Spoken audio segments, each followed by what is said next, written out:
I am joined today by Aaron Loes. Aaron is a seasoned full stack software engineer with a deep rooted lifelong passion for technology. I've had the sincere pleasure of working closely with Aaron as a consultant for many years now, and I've always been impressed with his innovative approach and a dedication never ceases to impress also clients and consultants and peers alike. So, Aaron, thank you so much for being in my orbit and for joining me today on Cupalo Conversations. Yeah, thanks for having me. Thanks for the nice intro too. Appreciate it. Of course. Well, I'm so excited to talk with you today about independent contracting because it's something that a lot of people in my life are very curious about, but they haven't made the leap. Before we dive into that, though, as I mentioned in my intro of you, that you've had this lifelong passion for technology. Walk me through, how did you get into it? I would love to hear your journey.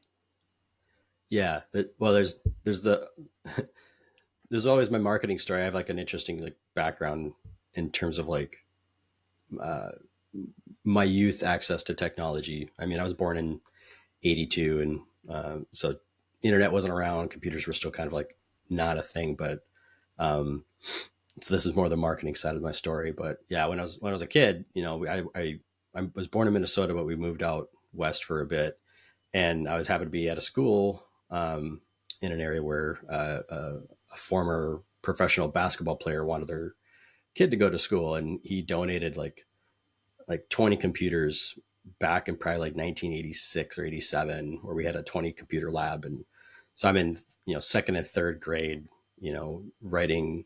I didn't know what I was doing, right? But typing the keys on the keyboard that the paper told me to write, and drawing circles and telling it to do different stuff, and like later playing games. And um, a few years later, my PCs started becoming like somewhat prevalent in the home. My parents bought like an old computer, and again, didn't really know what I was doing, but they bought me a book, and it was like, I didn't realize at the time, but it's one of those like choose your own adventure books.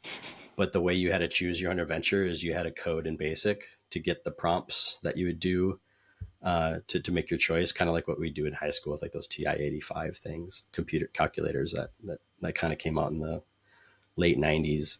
So, but my tech, that's the marketing side of thing. My technology adventure kind of really ceased there. I became a kid again. And it wasn't until like high school when the internet, dial up kind of became present. I got really into that, working on computers. I taught myself HTML, taught myself JavaScript. I actually hosted two websites, one which generated revenue. And when I was like 16, I was probably illegally making a paycheck from early ad click marketers. But I had a Garfield fan site, and a video game cheats website. So it was a good time, but I'd get like a check for like $20, like maybe once a month.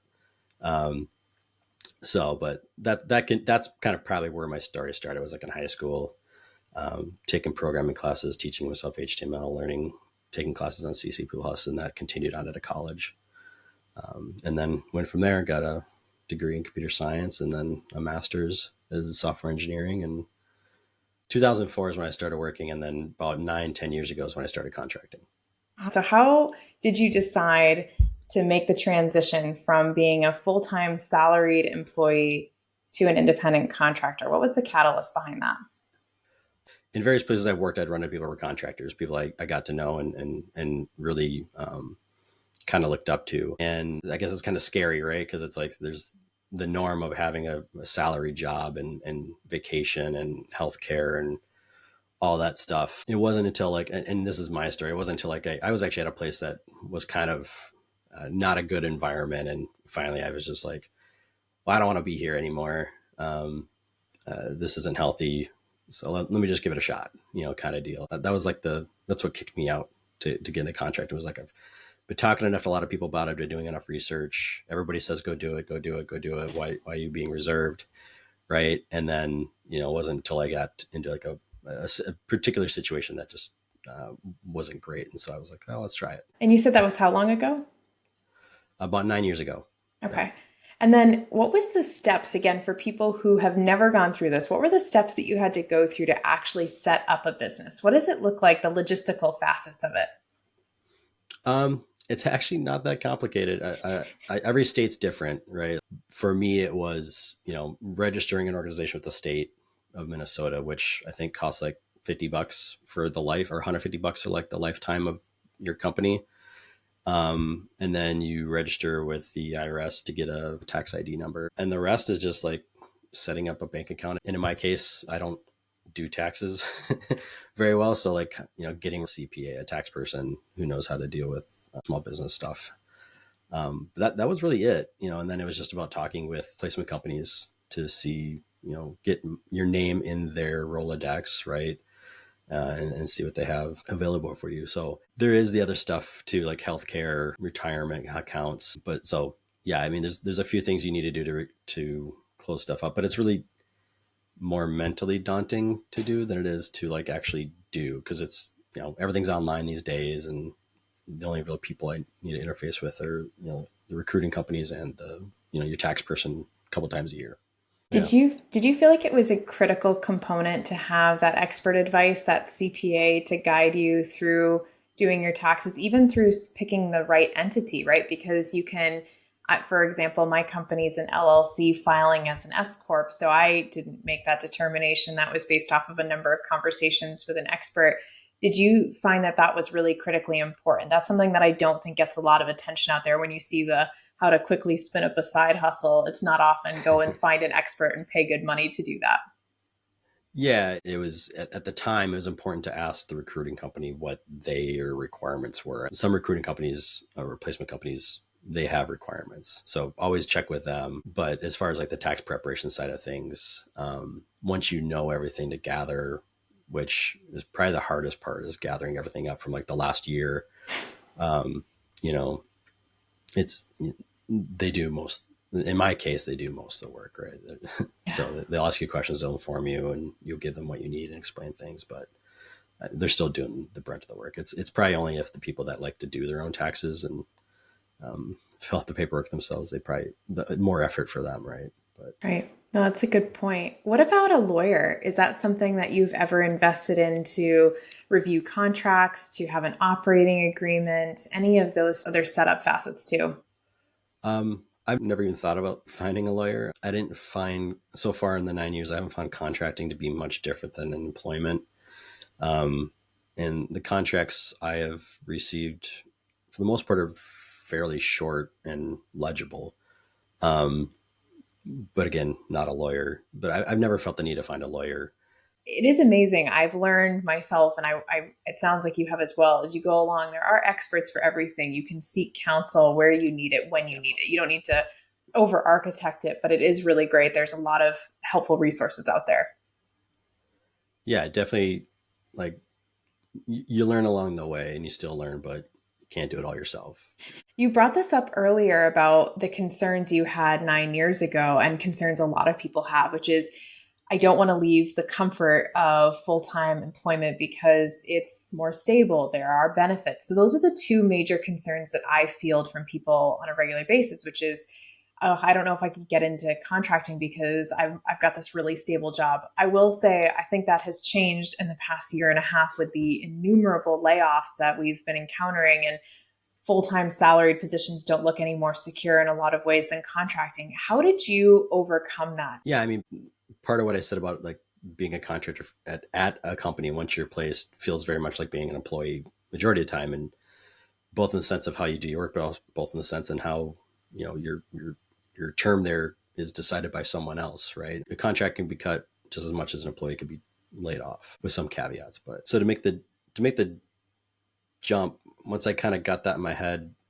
that it's really no different from that perspective. I just have a little bit more control over some aspects of my career than I do as being an employee. The transition wasn't very difficult for me. Once I got my head wrapped around the other stuff around just starting a company, the every day to day is fairly the same. How about though, like when you get into a job, most of the time you're thinking, I'll be here for years, whereas a contract might be 6 months, or it might be 12 months, or it might be 3 months. Do you feel like it's always in the back of your mind, I've got to be looking for the next thing? Whereas with a salaried position, oftentimes, you get in and you think you'll be there indefinitely, right? Until you hit a roadblock or some sort of other negative component to the work itself. But I am curious, how do you live now knowing that you've got this end date, this 6 months, 12 months, or whatever it is. How do you deal with that? I actually like it better. Like I think I learned early on, because like I said, at will employment. Like I've been through companies where there've been massive layoffs. I've been laid off before. Like it teaches you really quick that your time at a company could end at any time. What I like about the contracting side of things is because I do get to control more about my pay is, and I don't have to do performance reviews and other things that you have to do as like an employee, right? That are just kind of part of the everyday. I think having a being a contractor is easier because when you decide to leave a job as a full-time employee, you got to go out and seek that job. But as a contractor, I have great people looking for work for me. It's an interesting dynamic because like the people like you and other as well, they their job is to find work for the company and work for the people, and they know what jobs are available and they know what people they have in their Rolodex and who can fit those jobs as well. And recruiting companies are really good about getting ahead of it too. Like they'll contact you a few months or more out, depending on the market, to kind of see what how you're feeling about moving on the next contract or what you want to do. Right. That's a really good point. I feel like that's something a lot of people don't realize. And it sounds like you didn't either, how much of a partnership you have to develop with a handful of recruiting companies to make sure they're doing the heavy lifting for you, as opposed to, like you said, yourself having to go out there and constantly be hunting. Is there a drawback to that as well? Because instead of you applying directly to a contract position, just like an employee would apply to a full time role, you've got to rely on a broker, or is that actually a benefit? What I choose to do is in my hands, right? If I want to go full time and apply somewhere, I still can do it, right? I find it a benefit because it's less work for me. You don't have to say yes to everything that comes up, right? And I think everybody in this industry that's done it for a while gets that. People like you want to put people in a spot that fits for both sides because that's usually what works out best for everybody. So Yeah. that's how I see it. Well, and I appreciate that because sometimes I think recruiters, and not wrongly so, can get a very bad rap. They can come Yeah. across as a huge pain in the ass. So, but that's a really good point that you made, and I think that is something people don't realize how much when they're getting into independent contracting that they can rely on partners to help them find opportunities. I would love to dive in more to the other benefits because that's a benefit, not having to look for your next project. What about the money? Can you make more as an independent contractor than you can as a salaried employee? Yes, that's the short answer. It really depends too. Like to talk a little bit about like what you just said too. You're right. There are like there's two different categories of contracting houses. There's the there's the companies that churn through people, and there's the company that deal with like smaller, more personal connections, and that's the ones I mostly deal with, yourself included, and others. Going back to what you say though, like those that other companies, they typically will take a larger cut, which means as a contractor you get less, right? They'll pay less, but overall, even if you're making 90 an hour where I live, that's a pretty good salary job, and that's on the low end of contracting. So I mean, if we're talking money, when just moving to contracting alone, I made substantially more than I was making as an employee, and I was paid pretty decent at the time. And all the extra costs I had with running a business, even at the time with insurance, medical insurance, CPAs, payroll, which I forgot to mention. It's still offset it by quite a bit. So you can make a lot more money contracting, but there are other downsides obviously as well, and it all depends on what you want. Like you are hourly, which means every hour you work you get paid, which is great if you're doing a lot of overtime. But if you have family and kids that are sick and take vacations, that's money out the door as well. So just things to think about that I Yeah. didn't think about at the time. Yeah. You mentioned payroll. I'd love to hear more about, again, that's another facet that kind of going into setting up and the administrative cost. Walk me through what that's like. It's pretty simple. It's you basically they're doing what your company would do on your paycheck, right? They take your net pay, subtract your taxes based on how you file and what you tell them to do, and then they tell you how much you should pay yourself. And sometimes they can cut a check for you. In case I just ask my CPA, hey, based on my current numbers, what do you think I should run payroll? And I do it quarterly, just because it brings the cost down. A lot of payroll companies will charge per payroll, and some places will charge just a monthly service. So I know people who pay themselves weekly. I pay myself quarterly, which I think is the minimum you can do, for tax reasons, because you have to file quarterly. But it's just, I send an email. I say, please, this is my federal taxes, this is my state taxes, this is my retirement to withhold. And then they run the numbers and send me an email that says, this is what your final paycheck is. And I just move the money around. That's all it really is to it. Really daunting.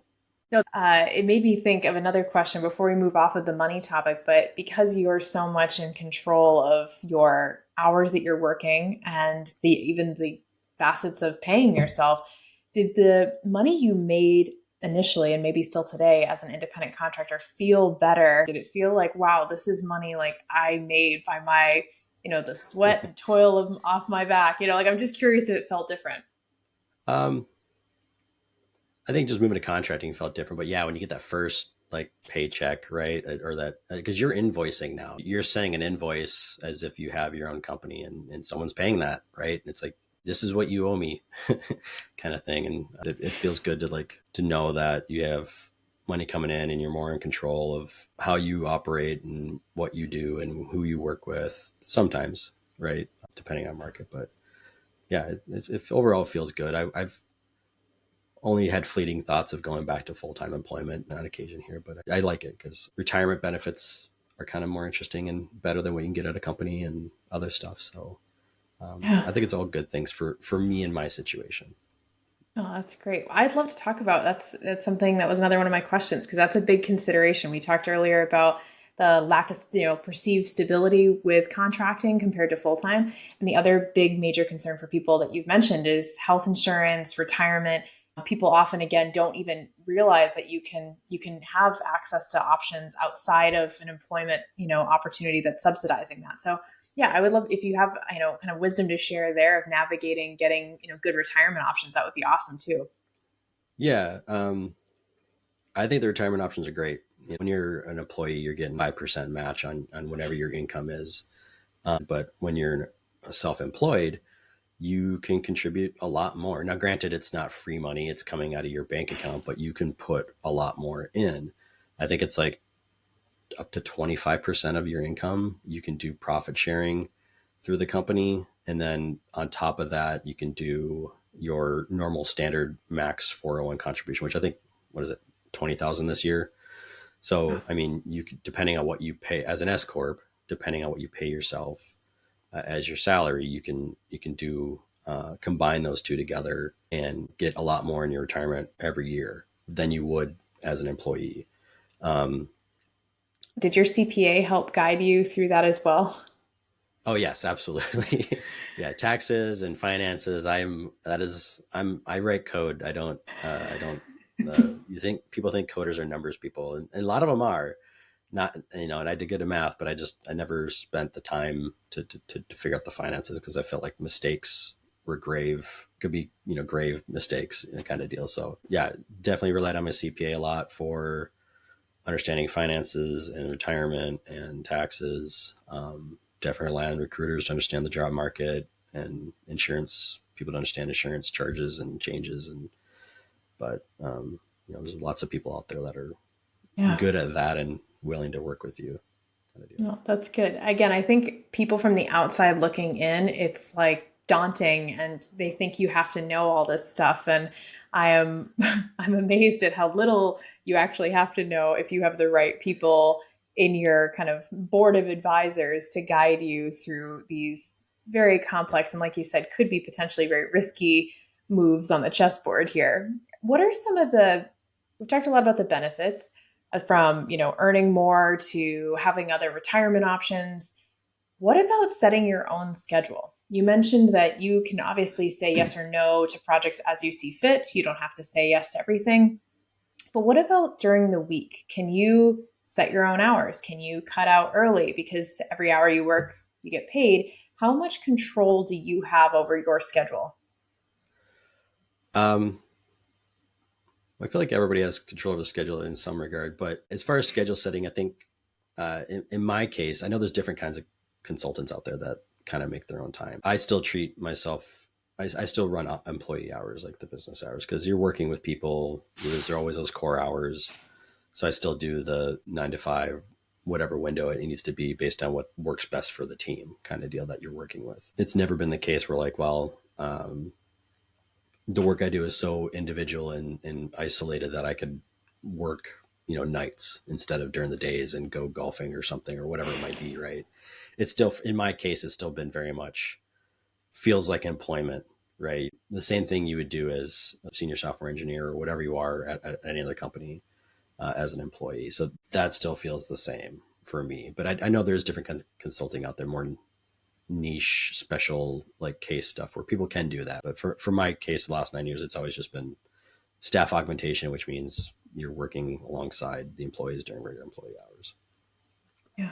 No, that's great. I appreciate you sharing that because I do think a lot of people also tend to misunderstand that it's like, oh, I would love to get into independent contracting if I could, work 3 hours here, 4 hours there. Oh, okay, I'll put a 10-hour day in here. And I think there are a lot of times when you're working maybe with a startup and you have, again, more of like a side hustle and you're doing something for them when it's convenient for you, then yes. But when you're working staff augmentation, you're basically, like you said, like no different than an employee working a 40-hour work week within those core hours. So one of the things I was curious about is I talk to a lot of engineers who get to a point in their career where they are forced, let's say coerced, into management because that's the only way that you're going to increase your compensation, increase your voice and range and reach within a company. But it's so far removed from what they actually love. They love building software. They love their craft. But this is the trajectory that you kind of are forced into. Does independent contracting help break from that in a way where you can still be a craftsman? You can continue to command a higher rate the more years you get into the field, the more experience you get, the more clients you work with and your sort of book of business that you've had. Is this a way for engineers who maybe are feeling the pressure to move up and manage people and yet don't really want to? They want to stay doing what they love but still make more money. Is this something that you could see being an option? Yeah, I think contracting could be an option for a lot of people. I think if someone's been pushed into a management role and they want to get out of that, I think just getting out of that is what they have to do, whether it's contracting or employment or not, right? Yeah. Yeah, for sure. I think that it can be hard at companies that don't necessarily have the infrastructure to support somebody continuing to climb without having to take on direct reports. So companies that finally get to the place where they're rolling out principal or staff or distinguished level titles and compensation following accordingly, but not all companies have that infrastructure. It's kind of like, oh, you've reached senior now. We need, if you want to make more money here, you've got to start managing people. Like that's it. Or you kind of stay at this level and that's where you stay. And so it can be, I think, frustrating in a lot of ways that there's not always the infrastructure to support that. Yeah, there's always companies have their pay brackets, right? Where if you're in this title, you're in this pay range and you can't go out of that bracket unless you go up and do more responsibilities. And definitely with contracting, just because it's contracting, you make more in general. It's a way to break out of that and make more. I remember early in my years, in the beginning, I set my contract rate slow to kind of get in the door, and because you're unproven, right? Like, I got this new guy, he's got 0 years experience contracting. Would you like to hire him at, whatever? It's kind of a harder story to tell then. It's like, hey, I got this guy who's at, this little bit of higher rate, but he's been doing this for years and we get a lot of good feedback. We've had a long relationship with him. So one thing we haven't mentioned though, like about bill rates too, is people always think it's like, well, this is my rate, right? And this is what I should get. And sorry if you can't pay that company X or Y or Z. It's not really like that either, because different companies have different budgets. And sometimes when you go from client to client, your pay rate changes pretty drastically. Tens of dollars an hour equates to a big chunk of change over a time frame of a year. So it's one thing I want to make clear is it's like, I don't say like, I feel like I deserve this. It's more like you work with the recruiter and the company and you understand the staffing company knows what the company that your interviewer is willing to pay. So it's not like I have a flat rate and it's not like you're going out and buying a software as a service or a bunch of cookies or something that the price is set, right? It's very negotiable. Well, it's very negotiable and changing over time. Do you get a lot of your data points from other engineers who are consulting? Does that help too? As you're kind of, you've mentioned like others were doing this and they're like, come on, Aaron, like stop being so risk adverse. Like you should do this. Have you found that you build a community of people who are doing the same thing and you can kind of compare notes too? Because that's how I'm sure you're also establishing like, what is my worth out there in the marketplace? Because you are your own business, you are marketing yourself. I mean, I know people don't like to think of it that way, but do you find you have to it's actually important to cultivate that community of people who are doing this too?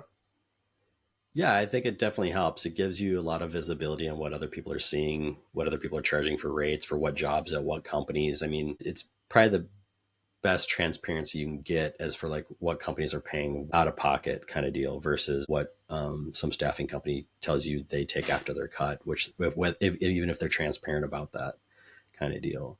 But yeah, I think, and one thing I found with the community that we have here is that everybody is very transparent in like and informative. The technical community is that in general, right? Everybody shares everything. Everybody gives away software for free, but they also give away information for free. Like, I just got this job post from someone. So this is what their rate is. This is the company. This is the work. I know a guy there. He says it's good work. There's a lot to be held in a network of people that I've probably never met, half of them, but from word of mouth and interconnections, you do get a lot of visibility of what's out there, what people are paying. And yeah, I think having a network has definitely helped with that, and making connections has definitely helped with that, because lots of experience could be accumulated and retold in the form of advice and advisement to kind of help you along the way. Yeah. Speaking of advice, what would be if you were talking to somebody who was really curious about getting into this but nervous?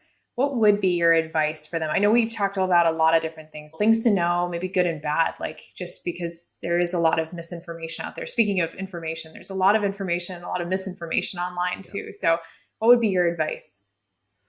If you're in a position you want to dabble in it, if you're thinking about it and you're in a comfortable position to um, do the research and legwork up front so that you're ready to go, my advice, just start talking to people. Like, start talking to recruiters, start talking to CPAs, start talking with other people. I've gotten people into contracting that did not like it and they've gone back to full time. It's not like their options are out the door. It's not like a permanent transition, right? You can always go back to what you're comfortable with, and your life will change over time and situations will change over time where you might have to make changes as well, and just be okay with that. So do what works for you. And then I'm also kind of the guy that's like, I wish I would have done that earlier, right? kind of thing. And had I known then what I know now, I wish I had done earlier. It's just, and I want to go back and yell at myself. I'm like, well, then just do it earlier, because the consequences are pretty minimal, especially when you're young with no kids and you don't have a permanent anchor or whatever it may be. Do it now versus like later when you could be further along and much more established had you done so. So don't be afraid, I guess. I like it. I know it's hard to, it is sometimes we want to go back, like you said, and kick ourselves for the things we didn't do sooner, but better late than never, as the saying Yeah. goes. You had mentioned, I have two more questions for you. My second to Yeah. last one is, you mentioned that sometimes you think about going back to being a salaried employee over the years you've thought about it. What's the tipping point? Is it something to do with the opportunity presented to you specifically, or the situation you're in? And I'm curious, what's been the thing that's caught your eye about considering FTE again? I guess it's two things lately. So like lately, the market's not been great, right? It's really hard to find, any job, I guess. So like sometimes in those situations, you got to do what you got to do. And if it's full time, it's full time, right? And then you can always go back. You can be very flexible. But the more longer term, like kind of career things is like, I love technology. I love building stuff, but it's very much become like a factory line, right? And you're just down at the bottom building the thing that some other people are putting together further down the line, but there's someone above top, kind of orchestrating all that and seeing the bigger picture. And they're the ones that are kind of, you're all doing it together, right, to building this product. But sometimes when you're in the trenches digging that ditch so that you can lay the water pipes, you don't see the bigger picture. And sometimes you miss that, right? I like to pop my head out and see like, what's going on over there? Is that interesting? Can I do that? Do I want to do that? But then, and I always, come back to like, well, the grass is always greener, right? Because there's other downsides of that end of things. And but that would be my only dabble, is like maybe I can get, dare I say, management kind of position or something, like creator or whatever. But like something that is, at a top level where you can kind of help like coordinate and actually build from a bigger aspect. Like in my career, I've tried to learn everything technical. Like I want to build a product from the technical perspective, from the very beginning to the very end, right? But that doesn't teach you about sales. That doesn't teach you about, management of, resources. It doesn't teach you about everything else. Like I can build a software product all day. Doesn't mean anybody's going to buy it, right? Because if I don't do any research or market research and stuff like that. So like there's more to it in my mind than just the software, but I just love doing software probably too much. I get it, right? So that'd be my only inkling, is like my interest is in peaked in learning things around software engineering than just the software engineering and development and architecture and deployment and maintenance and stuff. There's more to it than just that. That's my case. Everybody has different cases. So yeah. Speaking of learning, because you brought up the, technology very well, and sometimes you want to have maybe a greater challenge, greater different perspective, and that would require learning new skills. What's the last thing that you learned? This will be my last question for you today. It can be anything. I feel like I learn something new every day. I focus less on like any specific technology, because there's always new ones coming out, and they're kind of solving a different problem in a different way. That's, for me, it's less interesting. I love the technology, but I think I like to see the stuff around the technology. Yeah. What did I learn? You ask a difficult question. I learned I can fit my wife, myself, a 2-year-old and a 4-year-old in a kayak, an inflatable kayak, on a lake. This weekend was successful. That's a challenge you can push through when you have 2 young children and you want to try to make something happen. And we'll forget that the kayak slightly deflated along the way. But if you can get through that, you can get through the transition of contracting. I love it. That's a beautiful conclusion. And the boat didn't sink, right? The boat did not sink, but I do have to go do extra work to figure out why it was deflated now. So. Oh, well. I can't thank you enough, Aaron, for talking with me today. You shared I know there was a lot of nitty gritty and maybe mundane details that we talked about from somebody who wouldn't care, but there are a lot of people who do care and they don't know. And it's very overwhelming when you go to Dr. Google to search and find out. And it's something that I think a lot of people, especially within your line of work, who get to a certain place and they want to command a higher rate. They want to stay an individual contributor. They're not interested in poking their head up to see how the water pipes are being laid. They want to continue to do what they love to do, but they're also very nervous about taking the leap. And so thank you for walking people through. I think there was some hand holding here, and I'm hoping that people will find this incredibly useful. I learned a lot from you today too. It's just about your journey and why you ultimately made the switch, and then what's kept you engaged with it. So thank you so much for talking with me today. Yeah. Thank you for having me. I appreciate it. It's been a fun experience.